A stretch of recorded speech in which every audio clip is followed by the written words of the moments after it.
ஒரு பொதுக்கூட்டமாக இதனுடைய முக்கிய நோக்கம் தமிழ்நாட்டில் அனைத்து மக்களிடம் ஒரு விழிப்புணர்வு ஏற்படுத்தி குறிப்பாக மேகதாது அணை ஏன் கர்நாடக அரசு கட்டக்கூடாது என்ற சில இளையோர்கள் கர்நாடகாவில் அணை கட்டினால் தண்ணீரை அளிக்கலாம் என்றெல்லாம் ஒரு தப்பான புரிதல் அவர்கள்.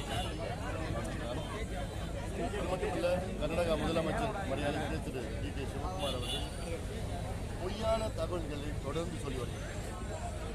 மேகதாது அணை குடிநீர் பிரச்சனைக்காக நாங்கள் கட்டியிருக்கிறோம் என்று திடீரென்று முதலமைச்சர் சிவகுமார் அவர்கள் சொல்லுகின்ற காரணம்.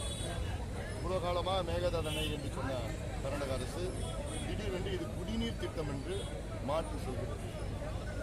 காரணம், குடிநீர் திட்டம் என்றால் ஏதோ ஒரு 2 டிஎம்சி 3 டிஎம்சி 5 டிஎம்சி அணை கட்டுவாங்க, இவ்வளவுதான் தேவைப்படும் குடிநீர். ஆனால் 70 டிஎம்சி கொள்ளளவு கொண்ட ஒரு அணையை கட்டி இது பெங்களூர் குடிநீர் திட்டத்துக்காக நாங்கள் இந்த அணையை கட்டுறோம்னு சொல்றதுலாம் நிச்சயமா அந்த காரணத்துக்கு யாரையும் ஏற்றுக்க முடியாது. பெங்களூர் இருக்கிற மக்கள் இன்னைக்கு காவிரி நடுவர்மன்ற இறுதி தீர்ப்புல அதுக்கு ஏற்ற உச்சநீதிமன்ற இறுதி தீர்ப்புல பெங்களூர் மக்களுக்கு குடிநீர் தேவை வந்து 4.75 டிஎம்சி தெளிவாக தீர்ப்பு கொடுத்துட்டாங்க. பெங்களூர் மக்களுக்கு இன்னும் தேவை 5 டிஎம்சி. அந்த 5 டிஎம்சி இருக்கிற அணையில இருந்து எடுத்துக்கலாம்.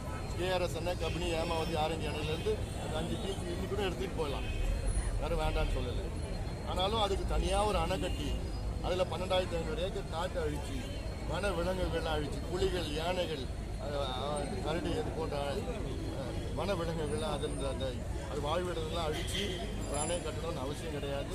அதனால் இது மிகப்பெரிய ஒரு ஏமாற்று வேலையை நாம் பார்க்கணும். நம்ம இதில் நிச்சயமாக தமிழ்நாட்டு மக்கள் ஒன்றிணைய வேண்டும், அழுத்தம் கொடுத்துட்டு கர்நாடக அரசு மேகதாது அணை கட்டக்கூடாதுன்னு ஒரு அறிவிப்பு வரணும். இது மத்திய அரசுக்கு அழுத்தம் கொடுக்கணும். மத்திய அரசு உடைய அமைதி எங்களுக்கெல்லாம் ஒரு ஏற்புடையது இல்லை. இந்த விஷயத்தில் ஏதாவது ஒன்று கருத்து சொல்லணும்.